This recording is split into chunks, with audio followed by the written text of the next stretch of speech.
میں آپ کو ایک اور بشارت دے دیتا ہوں، یہ جو ابھی 10 محرم کو رات 10 بجے FIR کٹی، اس کے بعد 3 محرم کو جو واقعہ پنڈی میں ہوا، اور اس کے بعد پھر 11 محرم کو اس کے اوپر ایکشن لیا جاتا ہے. اگر یہ واقعہ 4 محرم کو ہوا تھا تو پھر غصہ تو 5 محرم کو آنا چاہیے تھا. یہ انتظار کیوں کیا جا رہا تھا عاشور گزرنے کا؟ اور پھر خیر جو کچھ ہوا، اور یہ جو واقعہ ہوا ہے یہ بھی کچھ مدت کے بعد کھلے گا کہ اس کے پیچھے سازشیں کیا تھی. سازشوں کی لمبی لمبی قطاریں ہیں اور لمبی لمبی دلیلیں ہیں. میں ان سب کو چھوڑ کر نتیجے کی طرف جاتا ہوں، اور نتیجہ یہ ہے کہ یہ منتخب اور منتصب مجمع، یہ پاکستان کا ایک بہت بڑا اجتماع جو اس وقت کراچی کے مرکزی مجلس کے اندر ہو رہا ہے، یہ سارا مجمع پورے پاکستان کے شیعوں کی طرف سے اور پورے پاکستان کے سنیوں کی طرف سے یہ کہنا چاہتا ہے کہ پاکستان کو اسرائیل تسلیم کرنے نہیں دیں گے. لبیک یا حسین،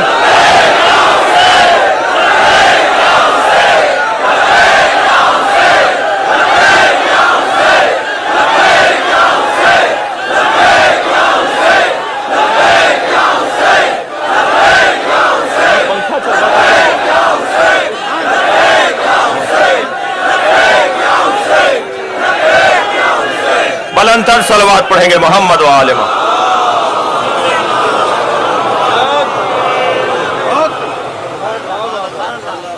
میرے مولا علی بصیرت عطا کر رہے ہیں.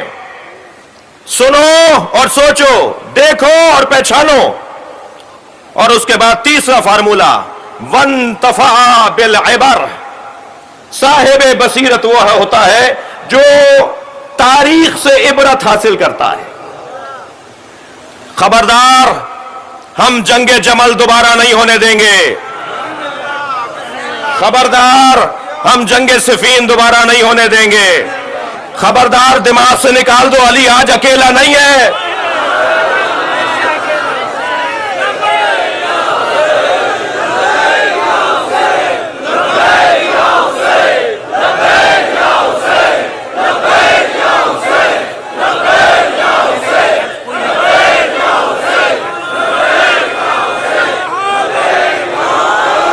میرے مولا علی کے بارے میں یہ بات روشن ہے